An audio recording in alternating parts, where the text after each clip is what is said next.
কুসুমবা শাহী মসজিদ নওগাঁ জেলার মান্দা থানায় আটটাই নদীর তীরে অবস্থিত কুসুমবা শাহী মসজিদ সুলতানি আমলের এক অনন্য ঐতিহাসিক নিদর্শন।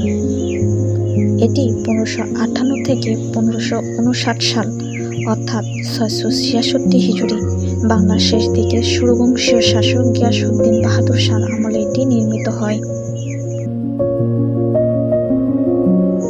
মসজিদটির পূর্ব দিকে অর্থাৎ সামনে 77 বিঘা সুবিশাল দিঘি রয়েছে, যা স্থানীয় বসবাসকারীদের পানির চাহিদা মেটানোর জন্য তৈরি করা হয়েছিল, যেখানে আয়নার মতো প্রতিফলিত হয় পাথরের মসজিদের মুখ।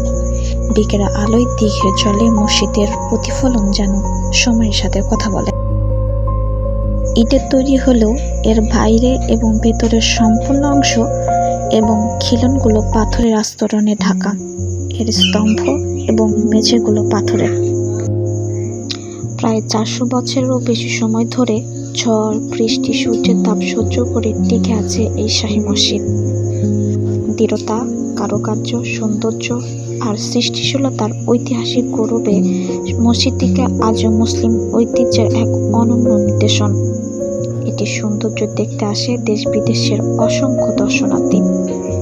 এছাড়াও মসজিদটিকে মন থেকে সৃষ্টিশীলতার অন্য নিদর্শন মানায়। সেখানে লক্ষ্য করা যায় জাতি, ধর্ম, বর্ণ নির্বিশেষে সকল গোষ্ঠীর লোকজনের আনাগোনা।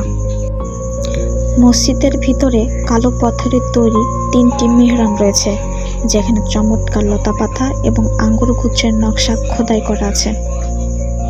মসজিদটিতে 2টি সারিতে মোট 6টি গম্বুজ রয়েছে এবং সামনের দিকে 3টি প্রবেশ পথ।